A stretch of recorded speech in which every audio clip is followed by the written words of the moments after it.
Grüß Gott und hallo, willkommen zu einem neuen Tierlist-Video. Heute schauen wir uns mal die ganzen Survivor an und schauen mal, welche die besten sind, warum sie die besten sind und welche die schlechtesten sind. Wenn euch solche Tierlist-Videos gefallen, dann lasst doch gerne mal einen Daumen nach oben und ein Abonnement auf diesem Kanal da. Und damit würde ich sagen, fangen wir auch direkt mit dem ersten Survivor an. Und das ist die Vanessa. Und da kann ich auch schon direkt sagen, das ist der beste Charakter im Spiel, ganz klar. Warum? Das gehen wir einmal ganz kurz durch. Wie man sehen kann, gibt es 7 Attribute und bei jedem Charakter ist es so, dass er 35 Skillpunkte hat und die sind quasi bei diesen Attributen irgendwie zusammengemischt. Also quasi, wenn man jetzt hier diese ganzen Zahlen zusammenzählt, dann kommt man immer auf 35 raus. Das ist dann quasi so ein bisschen, damit es auch fair bleibt, weil wäre natürlich ein bisschen doof, wenn jetzt manch andere jetzt zum Beispiel mehr oder weniger hätten. Dann ist ja klar dann, welche besser oder schlechter sind, ne? Und von diesen 7 Attributen gibt es halt ganz klar welche, die, sag ich mal, mehr Wert haben oder halt besser sind und manche, die halt, sag ich mal, nicht so wichtig sind, dass man da viele Punkte drin hat. Und die gehen wir mal ganz kurz durch, damit ihr auch versteht, warum meiner Meinung nach jetzt ein Charakter sehr gut oder sehr schlecht ist. Die wichtigsten Attribute für mich und ich denke mal für viele auch sind einfach Ausdauer und Geschwindigkeit. Damit kannst du halt am besten von Jason entkommen. Wenn du sehr wenig von Ausdauer und Geschwindigkeit hast, dann hast du ein riesiges Problem. Für mich, ich habe so eine kleine Milchmädchenrechnung, kann man schon sagen, gemacht. Wenn du unter 9, also wenn du zusammengerechnet von Ausdauer und Geschwindigkeit, wenn du da unter 9 hast, dann ist es halt ein eher sehr langsamer Charakter. Wenn du so 9 bis 11 hast ungefähr, dann ist es noch okay. Es ist jetzt nicht, der ist jetzt nicht ultra langsam oder so, aber auch nicht ultra schnell. Und alles, was über 11 ist, ist dann schon ziemlich gut, also der kann auf jeden Fall sich gut bewegen. Und in diesem Fall bei Vanessa ist halt der beste Charakter mit 19 Punkten zusammen. Es geht nicht besser. Gut, das Einzige, was halt besser ist, ist halt Toby Jarvis. Der hat halt in allen Kategorien 10 von 10 und dementsprechend ist er halt auch der schnellste dann dadurch oder der mit meisten Ausdauer und Geschwindigkeit. Aber als normaler Jugendleiter ist halt Vanessa am schnellsten, kann auch am längsten durchhalten. Also mit ihr kann man am besten Jason loopen und das macht sie halt sehr, sehr, sehr gefährlich beziehungsweise sehr, sehr, sehr stark. Aber eben auch ihre anderen Attribute darf man nicht unterschätzen. Zum Beispiel Glück ist auch etwas sehr Wichtiges und davon hat die 6 von 10. Für die, wo jetzt nicht so ganz genau wissen, was Glück macht, kurz gefasst, steht auch schon da, erhöht die Haltbarkeit der Waffen, heißt quasi, man kann mit einer Waffe öfters auf Jason draufhauen, bis die kaputt geht. Das ist sehr hilfreich und die anderen Werte werden auch so ein bisschen nochmal geboostet. Aber es gibt auch noch andere Sachen, die habe ich jetzt leider nicht so ganz im Kopf, aber ich meine, Glück macht zum Beispiel auch, dass wenn du das Auto startest oder Auto starten willst, dass du eine kleine Chance hast, dass es schneller startet zum Beispiel, meine ich. Oder wenn du durch ein kaputtes Fenster gehst, kannst du mit Glück möglicherweise Glück haben und weniger oder sogar gar keinen Schaden kriegen. Da bin ich mir aber auch nicht mehr so ganz sicher, wie das war. Und ich glaube auch aus Fallen entkommen kannst du mit Glück, hast halt quasi eine höhere Chance, dass du schneller rauskommst. Also wie gesagt, es boostet so ein bisschen von fast allem so ein kleines bisschen halt was, je nachdem wie höher, halt nochmal ein bisschen mehr, klar. Aber so das Wichtigste, um im Kopf zu haben, was macht Glück, was bringt Glück am meisten, wann sollte man oder mit was kann man mit Glück am besten machen, zum Beispiel irgendwelche Perks benutzen.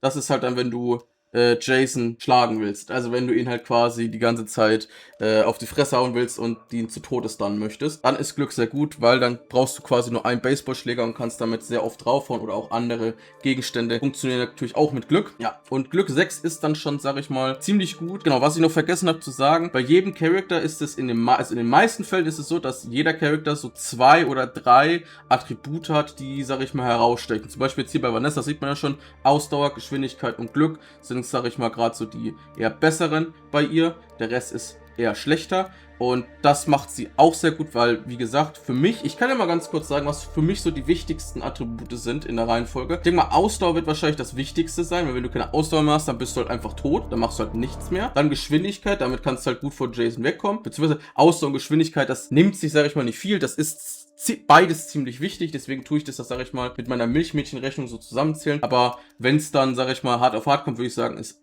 Ausdauer auf Platz 1. Dann würde ich sagen Geschwindigkeit. Dann würde ich sagen Gelassenheit, weil mit Gelassenheit, wenn du halt gut Gelassenheit-Punkte hast, heißt das quasi, dass es länger dauert, bis du in diesen krassen Angstzustand kommst. Ja, und du kannst halt dich noch leichter aus Jasons Griff herausfinden, aber das ist eigentlich komplett egal. Das Wichtige ist wirklich nur mit Angst, dass du nicht so schnell Angst bekommst und dass du auch länger brauchst, um in diesen maximalen Angstzustand zu kommen. Das ist das Wichtigste, weil Angst macht, beziehungsweise wenn du Angst hast, dann wird dein Bildschirm erstmal viel dunkler, also alles um dich herum wird dunkler, es wird rangezoomt, du siehst weniger, du bist quasi in so einem Tunnelblick drin. Und das Wichtigste für den Charakter an sich, wenn du Angst hast, dann regeneriert sich deine Ausdauer langsamer. Heißt quasi, du möchtest eigentlich wenig Angst haben, damit deine Ausdauer wieder gut ist. Als nächstes ist ganz klar Glück. Reparieren.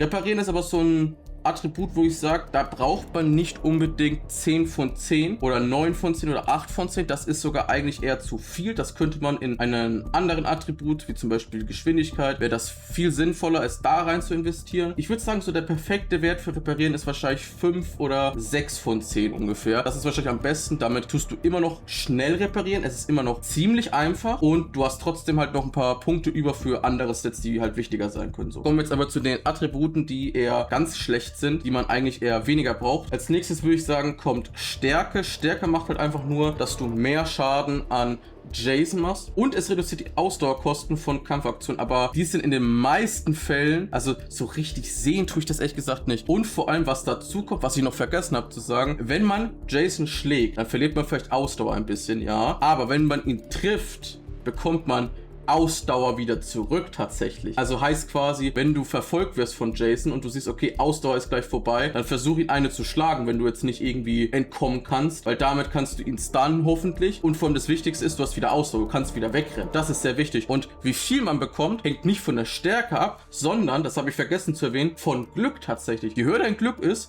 desto mehr Ausdauer bekommst du zurück, wenn du Jason schlägst. Tut auch nochmal Glück ein bisschen besser machen. Und ja, wie gesagt, Stärke ist eigentlich, kann man eigentlich nur so sagen, es bringt dir halt nur was, wenn du sagst, jo, ich möchte Jason töten. Nur dann bringt dir Stärke was. Sobald aber die Maske von Jason fällt, ist eigentlich komplett egal, wie viel Stärke du hast, dann ist quasi Attribut Stärke einfach weg, weil du kannst ihm keinen Schaden machen. Du kannst ihn nur noch betäuben. Das ist also, ja, deswegen ist Stärke halt, wie gesagt, nicht so gut. Kommen wir jetzt zum letzten Attribut. Das ist Schleichen und das ist für mich das unnötigste von allen, weil das macht halt einfach nur, dass die Aufspürfähigkeit schlechter ist, beziehungsweise man kann halt schlechter die Leute finden als Jason. Das macht's alles. Das Problem daran ist aber, du musst, wenn du halt wirklich auf Stealth spielen willst, dann musst du alleine spielen. Weil wenn jetzt zum Beispiel eine Vanessa mit dir rumläuft, die Schleichen 1 hat und du bist jetzt, keine Ahnung, eine Tiffany hat zum Beispiel Schleichen auf 10, dann ist das scheißegal, weil die Vanessa mit Schleichen 1 tut dich halt quasi trotzdem offenbaren und dann ist Jason ja quasi egal, ob da 1 oder 2 sind, er kommt ja so oder so, weil er quasi sieht, dass da jemand ist. Also, ja, Schleichen bringt halt nur was, wenn man alleine ist und ist eigentlich komplett scheißegal. Vor allem, Jason wird früher oder später einen immer finden. Es gibt, glaube ich, keine Runde, in der der Jason die Person nicht finden konnte. Er wird dich zu 100% irgendwann finden. Vielleicht, wenn du Schleichen Plus hast, am Anfang nicht direkt, außer du hast einfach Pech. Das kann auch manchmal passieren. Aber er wird dich früher oder später finden und dementsprechend, jeder Schleichpunkt ist in meinen Augen ein komplett verschwendeter Punkt. Bei Stärke ist es eigentlich genau ähnlich. Stärke braucht man eigentlich auch nicht unbedingt. Aber Schleichen, wie gesagt, das ist wirklich komplett useless. Es bringt nur was, wenn du alleine Stealth spielen willst. Und dementsprechend ist Vanessa auch wieder sehr, sehr gut, weil Schleichen hat sie nur 1 von 10. Das braucht sie nicht. Quasi kein Skillpunkt verschwendet so extra, weil ich glaube, es gibt kein Charakter, der irgendein Attribut mit 0 von 10 hat, also 1 von 10 ist immer das Mindeste, deswegen sehr, sehr gut hier, Ausdauer, sehr, sehr gut, Geschwindigkeit, sehr, sehr gut, Glück, 6 von 10, auch ziemlich gut dafür, dass sie ja schon 2 richtig gute andere Attribute hat, also mit Punkten befüllt. Vanessa ist einfach der beste Charakter. Man kann sagen, was man will, wenn jemand sagt, nein, stimmt nicht, dann spiel sie selber, spiel als Jason gegen sie selber, spiel am besten mal als Jason gegen 4 oder 5 Vanessas in der Lobby, glaub mir, es tut weh. Es ist sehr nervig, sie zu verfolgen, weil sie immer schneller ist, dann noch mit Glück, sie behält ihre Waffen lang. Es ist nicht so geil. Also Vanessa, beste Charakter, wer was anderes sagt, hat wahrscheinlich nicht so viel Ahnung vom Spiel. Nach 15, 17 Minuten Aufnahme tue ich jetzt auch mal den ersten Charakter einranken, obwohl ich den schon zum Anfang an geteasert habe, dass es der beste Charakter ist. Aber nun könnt ihr auch so ein bisschen verstehen, wie ich die Charakter einranken möchte, warum sie gut sind, warum sie schlecht sind, und deswegen geht es jetzt auch viel, viel schneller, denn wir gehen auch direkt zum nächsten. Der nächste Charakter ist Deborah, und Deborah hat so ein kleines Problem, nämlich sie ist halt eher ein Charakter, der auf Stealth ausgelehnt ist. Wenn du Deborah spielst, dann solltest du eher alleine spielen, nicht in einem Team, obwohl eigentlich eher Teamspiel immer besser ist, aber in ihrem Fall, dadurch, dass sie ja Schleichen auf 9 hat, macht es eher mehr Sinn, alleine zu spielen. Sie hat Ausdauer und Geschwindigkeit zusammen nur 7, das ist eher schlecht, heißt, sie kann schlecht Jason loopen, beziehungsweise lässt sich leichter oder kann sich leichter catchen lassen. Ist natürlich nicht so geil. Mit Schleichen auf 9 und Reparieren auf 10 empfehle ich bei ihr halt einfach, versuch Stealth zu spielen, alleine, und zum Beispiel das Auto fertig zu bauen oder das Boot oder die Batterie oder irgendwie auf Escape zu gehen. Nicht auf, jo, ich suche jetzt Jason und versuche den fertig zu machen, sondern wirklich auf, ich versuche am besten Jason komplett zu meiden, am besten das Auto fertigstellen und nur dann Jason sehen, wenn er halt quasi dich im Auto, also du quasi im Auto von ihm wegfährst, oder am besten sogar, du siehst ihn gar nicht, sag ich mal. Das ist eigentlich so der beste Weg, mit ihr zu spielen, ist aber auch insgesamt nicht so gut für sie, finde ich. Ich mag solche Charakter nicht so sehr. Es gibt wahrscheinlich andere, die mögen sie sehr, die halt lieber alleine spielen wollen und so. Aber am besten sind halt eigentlich Charakter, mit denen du gut in der Gruppe zusammenspielen kannst. Und da ist halt sie eben leider nicht gut aufgehoben. Dementsprechend muss ich leider sagen, ist sie eher so ein Meh-Charakter. Kommen wir zum nächsten Charakter, das ist Tiffany, und Tiffany ist ein ziemlich guter Charakter. Das war tatsächlich sogar damals zu 2018, 2017, ich weiß gar nicht mehr, wann das Spiel rauskam, ungefähr so in dem Dreh auf jeden Fall, noch vor Corona ein paar Jahre, war das mein Lieblingscharakter, weil sie einmal Ausdauer und Geschwindigkeit gut hatte, und ich war damals tatsächlich noch jemand, der dachte, Schleichen ist auch ziemlich gut und wichtig. Gut, ich habe auch eigentlich so gespielt, wie ich es vorhin oder gerade eben erwähnt habe. Ich versuche halt alleine irgendwie was zu machen. Gut, mit Tiffany ist es natürlich ein bisschen schwierig, weil sie kann gar nicht reparieren. Sie ist eher für Lupen gedacht, heißt quasi Ausdauer und Geschwindigkeit ist bei 15, das ist sehr, sehr geil. Damit kann man sehr, sehr viel machen. Ist natürlich nicht besser oder gleich gut wie bei Vanessa, aber ist trotzdem immer noch sehr, sehr, sehr stark. Glück auch bei 4 ist noch okay, ging natürlich ein bisschen besser, aber so insgesamt ist sie eigentlich ganz gut. Das Einzige, was halt wirklich sehr, sehr krass stört, ist Schleichen auf 10. Das ist ein bisschen doof, aber insgesamt finde ich, ist sie trotzdem noch ein sehr, sehr guter Charakter, vor allem halt eben wegen den 15 Punkten bei Ausdauer und Geschwindigkeit. Das ist sehr, sehr geil. Sie ist eigentlich so, würde ich sagen, der beste Charakter, um den Pulli zu klauen, weil du kannst es halt noch Stealth machen, heißt Jace findet dich nicht direkt, sag ich mal. Und gut, sobald du halt im Haus drin bist, klar, kriegt er eine Benachrichtigung. Aber ich würde sagen, sie ist wahrscheinlich der beste Charakter, um den Pulli schnell eben zu stealen. Und danach kann sie ja trotzdem immer noch gut wegrennen, sag ich mal, ne? Deswegen, meiner Meinung nach ist das auch ein sehr guter Charakter. Ist nicht einer der besten, das würde ich nicht sagen. Dafür ist halt das mit den Schleichen auf 10 leider etwas zu krass. Wäre da das nochmal ein bisschen weniger und in den anderen Sachen mehr vertreten, zum Beispiel in Glück, Gelassenheit oder Geschwindigkeit, oder vielleicht sogar noch ein bisschen reparieren. Das wäre natürlich auch nicht schlecht, klar. Aber in dem Fall würde ich sagen, ist ein nicer Charakter, aber ist nicht der beste. Als nächstes haben wir den Kenny, und das ist der erste Charakter oder der einzige Charakter, der ein bisschen komisch rausfällt, weil, wie man schon sehen kann, der hat überall 5 von 10. Heißt quasi, das ist so ein ziemlicher Allrounder, der hat keine Attribute, wo er wirklich schlecht ist, aber auch keine, wo er richtig gut ist. Er kann alles so ein bisschen gut, würde ich sagen, ne? Und macht ihn ziemlich gut. Das macht ihn tatsächlich ziemlich gut, weil dadurch ist Geschwindigkeit und Ausdauer bei 10, das ist noch okay. Stärke bei 5, okay, er macht ein bisschen Schaden, ist aber jetzt auch nicht so viel. Es ist noch in Ordnung, sag ich mal. Also man kann theoretisch mit ihm ein bisschen auf Jason töten gehen. Reparieren ist auf 5, ist eigentlich perfekt sogar. Ist nicht zu viel, nicht zu wenig. Mit ihm kann man gut und schnell reparieren, das passt. Glück auf 5, auch in Ordnung. Da hält die Waffe ein bisschen mehr aus, nicht so viel mehr, aber ein bisschen mehr ist schon okay. Und Gelassenheit auf 5 ist auch noch in Ordnung. Also wie gesagt, es ist halt der perfekte Allrounder. Es ist eigentlich so, wenn ihr neu im Spiel seid und noch nicht wisst, wen ich jetzt spielen soll, was jetzt so die Attribute und so gut können und man jetzt das Spiel, sag ich mal, kennenlernen muss, dann ist halt eigentlich Kenny der perfekte Charakter für dich, um das Spiel einmal kennenzulernen. Und dementsprechend ist er meiner Meinung nach auch einer der besten tatsächlich, weil alles, sag ich mal, ein bisschen gut können oder okay gut können, sag ich mal, ist eigentlich schon ziemlich gut. Es ist ziemlich gut. Er kann alles gut, er ist auf alles vorbereitet. Wenn du Jason töten willst, dann kann er das. Wenn du Jason loopen musst, kann er das. Wenn du reparieren musst, kann er das. Er ist ziemlich gut. Er ist wahrscheinlich nicht besser als Vanessa, weil da sind die Punkte halt immer ein bisschen besser aufgeteilt und sie hat es halt leichter, Jason zu entkommen, aber trotzdem immer noch ein sehr, sehr guter Survivor. Als nächstes haben wir Jenny und Jenny ist auch ein, ich sag mal, kleiner besonderer Fall. Bei ihr sieht man halt, dass Gelassenheit und Glück ziemlich gut ist. Man könnte jetzt denken, okay, man geht jetzt vielleicht auf einen Stun-Charakter, weil man halt Glück oben hat und versucht den jetzt irgendwie zu Tode zu stunnen. Das ist aber eher nicht so empfehlenswert. Ich habe es mal probiert. Es kann ganz lustig sein, aber es ist eher... Es macht mit anderen mehr Sinn, sag ich mal. Jenny ist eher so, du spielst auf die Gelassenheit, beziehungsweise dass du keine Angst hast. Damit bekommst du sehr, sehr viel Ausdauer wieder zurück. Also hast quasi die meiste Zeit nicht so richtig Angst und bekommst immer noch gut eine Ausdauer zurück, was sehr wichtig für diesen Charakter ist, denn sie hat zusammen nur 8 von 20 quasi in Ausdauer und Geschwindigkeit zusammen, was jetzt leider nicht so viel ist ja sogar eher wenig, aber mit der Gelassenheit kann man damit, sage ich mal, arbeiten. Aber ansonsten kann sie halt leider auch nicht so viel. Also sie ist halt eher ein, ich sag mal, ein eher schlechterer Loop-Charakter, also im Vergleich zu anderen zum Beispiel. Also wenn du jetzt eher loopen möchtest, dann nimmst du halt lieber Tiffany oder Vanessa zum Beispiel, als jetzt die. Aber wenn du so eine kleine Challenge haben willst und jetzt nicht unbedingt irgendwelche Meta-Charakter spielen möchtest, dann kannst du auch mal Jenny ausprobieren mit, wie gesagt, so einem Bild, der halt eher auf Gelassenheit geht. Und dementsprechend würde ich sagen, ist das jetzt der erste Charakter, der okay ist, sag ich mal. Er ist jetzt nicht schlecht, aber auch jetzt nicht sonderlich gut. Als nächstes haben wir Chat und ich würde sagen, das ist der zweitbeste Charakter im Spiel.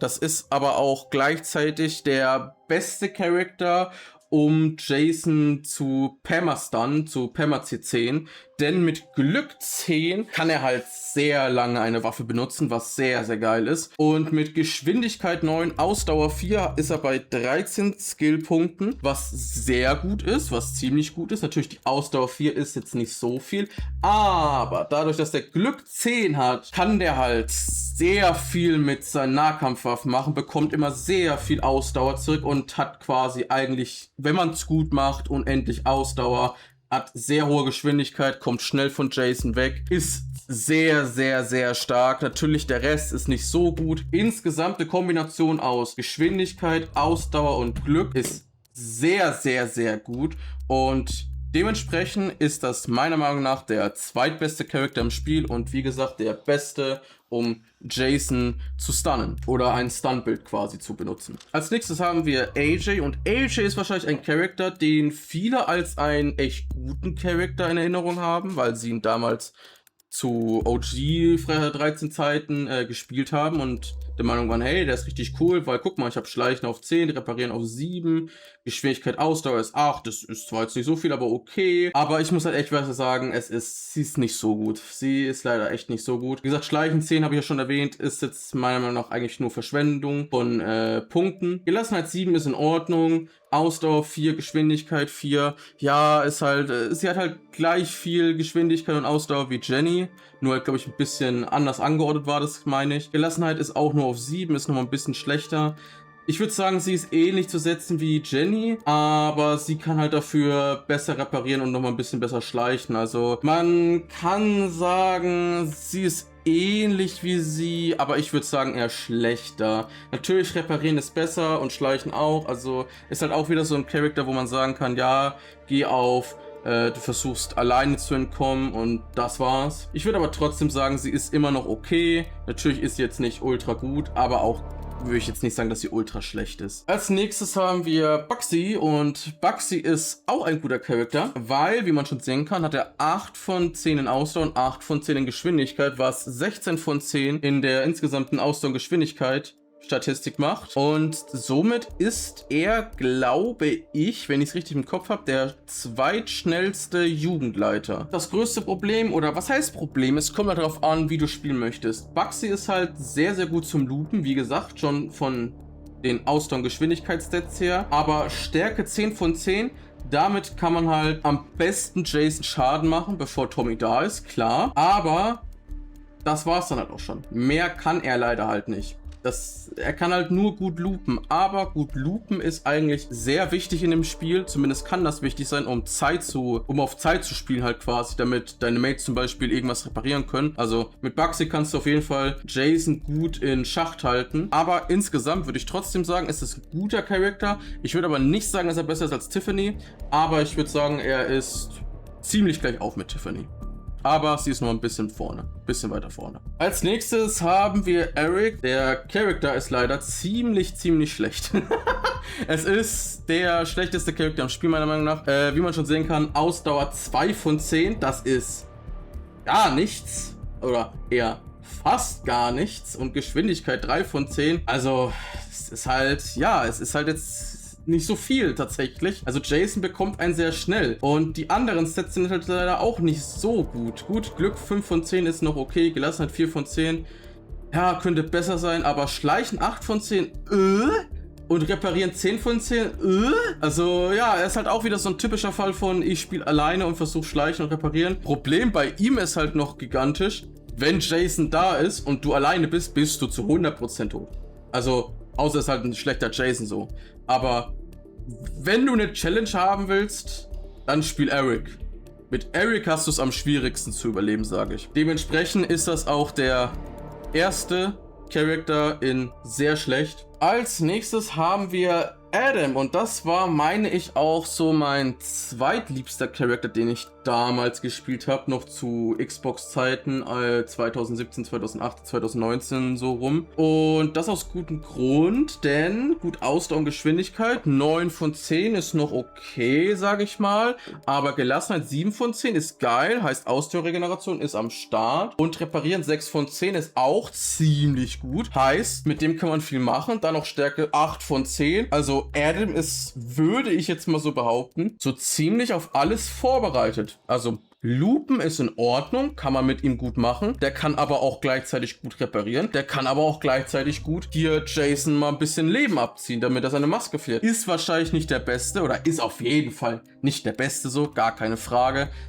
Da ist halt seine Ausdauer und seine Geschwindigkeit leider etwas zu wenig. Und wie gesagt, Stärke ist jetzt auch nicht so wichtig, aber trotzdem mit ihm ist man sehr gut vorbereitet auf vieles. Und deswegen würde ich sagen, ist das ein nicer Charakter, den kann man auf jeden Fall spielen und sehr viel Spaß mit ihm haben. Als nächstes haben wir den Hippie Mitch und Mitch ist auch eher ein, ich sag mal, schwieriger Charakter. Der ist auch wieder ähnlich wie AJ oder Jenny. Hat halt Gelassenheit weit oben. Gut, in dem Fall ist er wahrscheinlich mehr wie AJ tatsächlich. Oder man könnte sogar sagen, er ist so eine Mischung aus beiden tatsächlich, weil Gelassenheit ist oben, Reparieren ist oben und Schleichen ist oben. Er ist halt wirklich so eine Mischung aus beiden und ich glaube, ja, da gibt es nicht viel zu sagen. Gut, Ausdauergeschwindigkeit haben wir 7 nur, ist jetzt nicht so viel, heißt, der ist halt auch wieder leicht zu catchen. Mit der Gelassenheit ist es vielleicht, kann man noch mal ein bisschen mehr machen, also man hat noch mal ein bisschen mehr Ausdauerregeneration, aber es wird wahrscheinlich trotzdem schwierig sein, mit ihm, sag ich mal, zu überleben, wenn der Jason jetzt einen richtig krass fokust. Insgesamt, ja, ist er halt, sag ich mal, schon auch so nah bei den beiden zusammen. Ich würde ihn jetzt einfach mal in die Mitte setzen. Er ist halt, finde ich, jetzt so eine gute Kombination aus beiden, aber ich glaube, Jenny ist dann nochmal trotzdem besser. Der Stat mit Glück ist halt gut. Okay, mit ihm kann man halt leichter reparieren. Das ist halt auch nicht so verkehrt.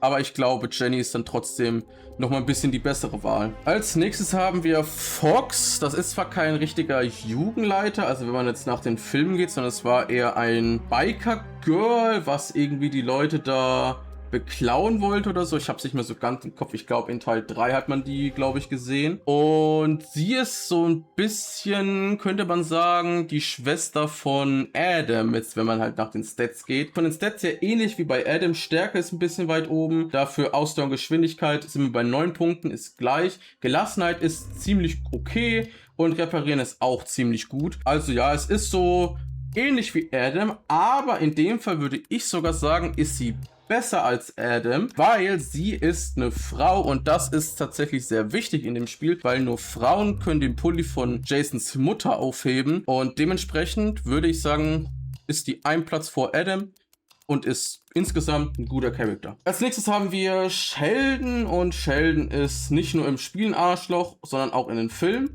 Wer die gesehen hat, der weiß Bescheid. Was gibt es zu ihm zu sagen? Schleichen 8 von 10 ist halt scheiße, Ausdauer und Geschwindigkeit haben wir 8. Ist, sag ich mal, jetzt auch nicht das Beste leider. Gelassenheit 6 von 10, Reparieren 5 von 10 und Stärke 7 von 10. Ja, ist halt, es ist so, es ist schwierig. Es ist so ein bisschen wie Mitch, Jenny und AJ, aber halt auch überhaupt nicht irgendwie. Es soll so ein bisschen sein, aber irgendwie nicht. Es kommt so ein bisschen rüber, als wäre das auch so eine Art Allrounder, dass er halt, sag ich mal, so okay Ausdauer und Geschwindigkeit hat. Gelassenheit ist okay, Reparieren ist okay, Stärke ist okay und Schleichen ist halt auch ein bisschen besser, aber ja, das bringt halt einfach einem nicht. Also, ja, für mich ist das leider der zweitschlechteste Charakter im Spiel. Ich würde jetzt nicht unbedingt sagen, dass er sehr schlecht ist, weil er hatte doch noch ein bisschen mehr Ausdauer und ein bisschen mehr Gelassenheit und Reparieren hat er jetzt auch nicht so die Verschwendung und man kann mit ihm, glaube ich, ein bisschen mehr machen als mit Eric, aber ich glaube, Deborah ist dann auch noch mal ein bisschen besser in ihren Fähigkeiten, sag ich mal. Also er ist halt, ja, also Sheldon ist auch so eine kleine Challenge, sag ich mal. Er ist jetzt auch nicht so gut leider. Als nächstes haben wir Victoria und Victoria ist auch wieder ein etwas besserer Charakter. Glück 8 von 10 ist cool. Ausdauer und Geschwindigkeit sind wir wieder bei 11 von 10, was geil ist. Damit kann man schon ein bisschen besser loopen wieder. Leider Schleichen 7 von 10 ist nicht so geil. Dafür Stärke 2 von 10 kann man wieder machen. Reparieren 3 von 10 ist jetzt nicht das Beste, ist halbwegs okay. Gute Spieler können damit gut umgehen. Wenn es noch ein bisschen mehr wäre, wäre es noch ein bisschen besser, klar. Aber so im Insgesamten würde ich sagen, ist das eigentlich ein ganz guter Charakter. Ich würde sagen, ist auf jeden Fall bei Nice. Ist ein bisschen besser nochmal als Foxy, würde ich sagen. Oder Fox. Und ja, aber nicht besser als Bugsy. Dafür ist die Ausdauer und alles viel zu gut. Als nächstes haben wir Rob Deer. Das ist ja der erste Charakter, der, sag ich mal, neu hinzugefügt wurde. Und ich meine, offiziell im Spiel konnte man ihn nicht spielen. Und jetzt aber mit den ganzen Mods ist es natürlich möglich. Gelassenheit 7 von 10 ist nice. Ausdauer und Geschwindigkeit 9 von 10 ist gerade noch so okay, würde ich sagen. Schleichen nur 4 von 10 ist gut. Reparieren 6 von 10 ist ebenfalls gut. Eigentlich sogar perfekt quasi. Glück ist nur 3 von 10. Schade. Stärke 6 von 10. Auch leider schade. Wenn es getauscht gewesen wäre, wäre es wahrscheinlich deutlich besser gewesen. Aber so insgesamt würde ich trotzdem sagen, ist das ein guter Charakter. Er ist ziemlich gut ausgebalanced, ist auch wieder ähnlich wie Fox und Adam. Ich würde in dem Fall halt auch wieder sagen, okay, er ist wahrscheinlich etwas besser als Adam, aber schlechter als Fox, wie gesagt, weil sie eine Frau ist und den Pulli benutzen kann, was halt schon ein guter Vorteil ist. Und ja, aber trotzdem insgesamt ist es ein guter Charakter, kann man auf jeden Fall gut spielen, kann einiges machen. Als nächstes kommt ein Charakter, der von den Camp for Forest Green Moddern oder halt Machern erstellt worden ist. Das ist jetzt quasi der erste Charakter, den es so überhaupt nicht mehr in dem Spiel, im Originalspiel gibt. Genauso wie die nächsten zwei weiteren. Also wir sind jetzt bei den letzten 3 und die sind quasi von der Mod erstellt worden und sind quasi komplett neu und kennt man überhaupt nicht, wenn man das Spiel, also oder den Mod noch nicht gespielt hat. Und sie ist eigentlich tatsächlich sogar gar nicht so schlecht, weil sie Ausdauer 5 und Gelassenheit 7 hat. Damit hat sie 12 Punkte, was nicht schlecht, was sogar gut ist tatsächlich. Stärke nur 3 von 10 ist auch gut. Reparieren 5 von 10 ist auch ziemlich gut. Gut, Glück 4 von 10 könnte noch ein bisschen besser sein. Gelassenheit auch nur 3 von 10 könnte auch ein bisschen besser sein. Schleichen 8 von 10, das macht es halt ein bisschen kaputt leider. Wäre bei Schleichen ein bisschen mehr rübergegangen zu Gelassenheit und Glück, dann wäre sie ziemlich perfekt gebalanced so. Dann wäre sie sehr gut. Aber so im Insgesamten würde ich wahrscheinlich sagen, ist sie ja gut zum Loopen und kann gut reparieren. Das ist ganz nice. Ich glaube, damit kann man auf jeden Fall nicht viel falsch machen. Und ich würde sogar sagen, sie ist eher weiter vorne und sogar vor Victoria. Sie kann halt noch mal ein bisschen besser reparieren. Gut, Victoria kann halt ein bisschen besser mit der Waffe umgehen, beziehungsweise hat halt mehr, kann die mehr benutzen. Ich glaube, so im Insgesamten sind die ziemlich gleich aufgestellt, aber ich würde jetzt sagen, dass hier Chloe noch mal ein bisschen besser ist. Der vorletzte Charakter, Richard, ist ein bisschen schwieriger. Ich würde sagen, das ist eher ein etwas schlechterer Charakter als jetzt im Vergleich zu den anderen. Gelassenheit 8 von 10 ist geil, aber Ausdauer und Geschwindigkeit 10 von 10 ist noch okay. Und die Stärke mit 8 von 10, ja, weiß ich jetzt nicht. Ist ja gut, mit ihm kannst du halt auch gut Jason vermöbeln, ist in Ordnung. Aber wenn man mal ehrlich ist, und also wenn du jetzt wirklich sagst, ey, ich versuche jetzt hier Jason zu töten in den nächsten Runden. Dann nimmst du einfach Bugsy mit. Dann ist Bugsy viel, viel besser. Irgendwie, also der Charakter macht für mich leider nicht so viel Sinn. Er macht für mich nicht Sinn. Ich weiß nicht, was genau der jetzt machen soll. Aber im Insgesamten würde ich wahrscheinlich sagen, ist er halt auch nur leider okay. Ich mache ihn mal nach okay ganz vorne, weil mit ihm kann man trotzdem noch ein bisschen was machen. Und ja, also er ist jetzt nicht schlecht, er ist aber auch nicht gut. Wie gesagt, ich denke mal mit okay ist man da völlig fein. Kann man auf jeden Fall spielen, aber es gibt bessere. Und kommen wir zum letzten Charakter, der ist noch gar nicht so alt. Der kam erst am 2. Juni raus, also ist jetzt erst ein paar Wochen her. Aber ich muss tatsächlich sagen, das habe ich auch schon bevor er rauskam, das habe ich schon gesehen, weil haben die tatsächlich schon so einen Post gemacht mit den ganzen Stats, was der haben wird. Und da habe ich schon gesehen, dass der ziemlich gut sein wird. Ziemlich gut. Weil Ausdauergeschwindigkeit haben wir 12 Punkte. Sehr geil. Schleich nur 5 von 10 ist okay. Stärke 2 von 10. Sehr geil. Nicht so viele Punkte verschwendet. Reparieren 3 von 10 ist in Ordnung. Ich kann gut reparieren, damit kann ich arbeiten. Vielleicht, wenn es ein bisschen besser gewesen wäre, so ein bisschen bei Schleichen raus, reparieren rein, wäre noch mal ein bisschen besser gewesen, klar. Aber man kann nicht alles haben. Aber dafür Glück und Gelassenheit 6 und 7 von 10. Sehr, sehr geil. Ist ein sehr guter, gebalanceter Charakter. Ich würde sagen, der ist ähnlich wie Kenny. Ist so alles so ziemlich gleich. Man kann ja eigentlich sagen, okay, stellt euch vor, alles ist 5 von 5, also 5 von 10 meine ich. Und dann haben die bei Stärke 3 rausgenommen, bei Reparieren 2, haben dann da 1 reingemacht, da 2 und da auch 2. Ungefähr so kann man sich das eigentlich quasi vorstellen, ist dieser Charakter. Und das finde ich sogar sehr, sehr gut. Weil Stärke ist nicht so wichtig und Reparieren im Grunde genommen auch nicht so wichtig. Also es gibt wichtigere Sachen als Reparieren tatsächlich. Und deswegen würde ich sogar sagen, ist er einer der besten Charakter meiner Meinung nach. Stand jetzt. Keine Ahnung, ob die den nochmal irgendwie balancen wollen, ob die nochmal ein bisschen nerven wollen. Weil ich finde ihn sehr, sehr gut. Mit ihm kann man gut loopen und gut stunnen.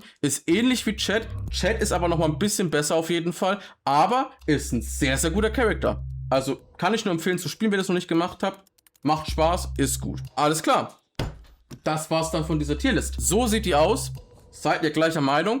Oder auch nicht? Findet ihr auch, dass Vanessa auf Platz 1 ist und Eric auf dem letzten? Schreibt es gerne in die Kommentare. Wenn ihr Bock habt und auch eine Tierlist erstellen wollt, dann schaut mal in die Beschreibung. Da habe ich die Tierlist verlinkt, dass ihr die selber auch mal nachstellen wollt. Und ja, wie gesagt, schreibt gerne in die Kommentare, was ihr von der Liste haltet. Seid ihr damit fein, was ich jetzt hier eingerankt habe? Oder sagt ihr zum Beispiel, keine Ahnung, Kenny ist zu gut oder der neue Charakter habe ich viel zu weit oben eingerankt? Schreibt es gerne rein. Ich bin sehr interessiert auf eure Meinung. Und dann würde ich sagen, sehen wir uns beim nächsten Video wieder und bis dann.